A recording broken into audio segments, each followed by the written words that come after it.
एक छोटे से शहर में रमेश नाम का एक चोर रहता था। हर रात वो अपने पड़ोसियों से चोरी करता था, जल्दी पैसा कमाने की चाह में। मुझे ये करना ही होगा, मेरे पास कोई और रास्ता नहीं है। लेकिन एक आदमी उसे रोकने की ठान चुका था। ऑफिसर कुमार, एक ईमानदार पुलिस वाला जो अपने समाज की परवाह करता था। उसने सालों तक लोगों की सेवा की थी, उनका विश्वास जीता था और उनकी सुरक्षा की थी। न्याय के लिए उसकी लगन अटूट थी और वो जानता था कि यह मिशन बहुत जरूरी है।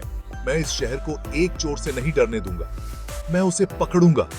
इस शहर को शांति चाहिए और मैं उसे वापस लाने के लिए अपनी पूरी कोशिश करूंगा। हमारे समाज की सुरक्षा मेरी सबसे बड़ी जिम्मेदारी है और जब तक न्याय नहीं होता, मैं चैन से नहीं बैठूंगा। एक रात एक चोरी के बाद रमेश अंधेरे में भाग गया। सड़कें बिल्कुल शांत थीं, सिर्फ उसकी भागती हुई आहट सुन रही थी जो खाली गलियों में गूंज रही थी।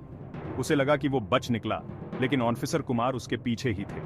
ऑफिसर का हौसला बुलंद था, उसकी नजर रमेश के उस साए पर टिकी थी जो अंधेरे में गायब हो रहा था। मुझे यहां से जाना होगा, जल्दी। रमेश के मन में यही चल रहा था। वो पीछे मुड़कर देख रहा था। पकड़े जाने का डर उसे भगा रहा था। भागते भागते रमेश गिर गया और उसके पैर में चोट लग गई। दर्द बिजली की तरह दौड़ गया और वो धीमा पड़ गया, फंस गया और लाचार। उसे डर था कि उसे पकड़ लिया जाएगा। उसका दिल जोर जोर से धड़क रहा था।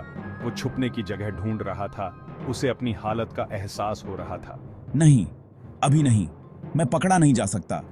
डर के मारे वो बौखला गया। उसकी सांसें तेज हो गईं। वो अपने चोट वाले पैर पर जोर देकर भाग रहा था। रुक जाओ रमेश, अब तो बस हो गया। ऑफिसर कुमार की आवाज गूंजी, रौबदार और आखिरी, रात में गूंजती हुई जब वो उसके करीब आ गए। तभी ऑफिसर कुमार वहां पहुंच गए। उसे गिरफ्तार करने के बजाय वो नीचे झुके और बोले, तुम घायल हो, चलो मैं तुम्हारी मदद करता हूं। रमेश हैरान रह गया। ये पुलिस वाला उसके साथ इतना अच्छा क्यों कर रहा था? उसी पल उसके दिल में कुछ बदल गया। उसने हमेशा पुलिस को सिर्फ सत्ता का प्रतीक समझा था, अक्सर कठोर और बेरहम। लेकिन यहाँ ऑफिसर कुमार थे जो दया का हाथ बढ़ा रहे थे।